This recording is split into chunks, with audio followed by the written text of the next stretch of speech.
Beep beep की आवाज आई और हो गया धमाका।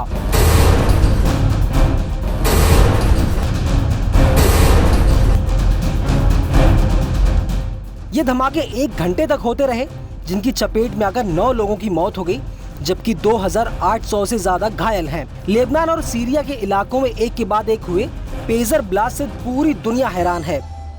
रिपोर्ट्स में दावा है कि जिन पेजर में ब्लास्ट हुए उनमें छेड़छाड़ कर विस्फोटक रखे गए थे। इन धमाकों के लिए इजराइल की खुफिया एजेंसी मोसाद को जिम्मेदार ठहराया गया है।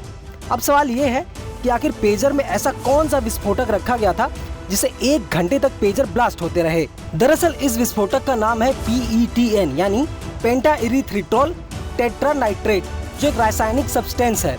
ये प्लास्टिसाइजर के साथ मिलकर प्लास्टिक विस्फोटक बनाता है। इसे प्लास्टिक बमों में सबसे अधिक शक्तिशाली और खतरनाक माना जाता है। इसे डिटेक्ट करना बहुत मुश्किल होता है। इसके अणु बेहद संगठित होते हैं, इस वजह से सेंसर तक इसकी पहचान नहीं कर पाते। इसका इस्तेमाल अमोनियम नाइट्रेट और पोटेशियम नाइट्रेट के साथ किया जाता है, जिससे विस्फोटक का असर काफी बड़ा और खतरनाक होता है। इस रासायनिक सब्सटेंस की खोज जर्मनी की सेना ने प्रथम विश्व युद्ध के समय की थी। रिपोर्ट्स की माने तो इजराइल की खुफिया एजेंसी मोसाद ने हिजबुल्लाह के पेजर के भीतर PETN फिट किया था। इसे पेजर की बैटरीज पर लगाया गया था। इन पेजर से बैटरी के तापमान को बढ़ाकर विस्फोट किया गया। इस विस्फोटक का वजन 20 ग्राम से भी कम था। अमेरिकी अधिकारियों के मुताबिक ये पेजर ताइवान की कंपनी AP924 मॉडल के थे। पेजर की जो खेप ताइवान से लेबनान भेजी गई थी, उनमें हर पेजर पर 1 से 2 औंस यानी करीब 25 से 55 ग्राम का विस्फोटक लगा हुआ था। इस विस्फोटक को पेजर में लगी बैटरी के बगल में लगाया गया था। रिपोर्ट के मुताबिक लेबनान में दोपहर 3:30 पर इन पेजर्स पर एक मैसेज आया। इस मैसेज ने पेजर में लगे विस्फोटक को एक्टिवेट कर दिया। दावा किया जा रहा है कि पेजर डिवाइसों में विस्फोट से पहले कई सेकंड तक बीप की आवाज सुनाई दी, जिसके बाद मैसेज ओपन करते ही ब्लास्ट होते रहे।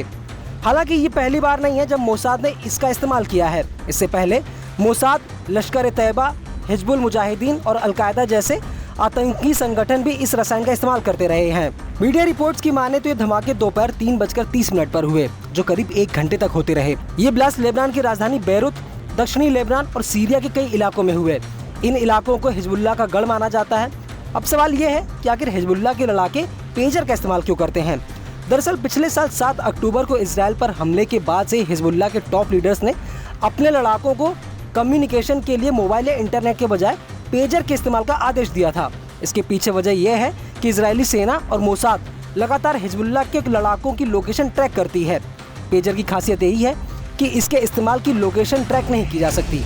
फिलहाल इस खबर पर आपकी क्या राय है, हमें कमेंट करके जरूर बताएं और ऐसी ही खबरों के लिए बने रहिए न्यूज़ 18 इंडिया ओरिजिनल्स के साथ।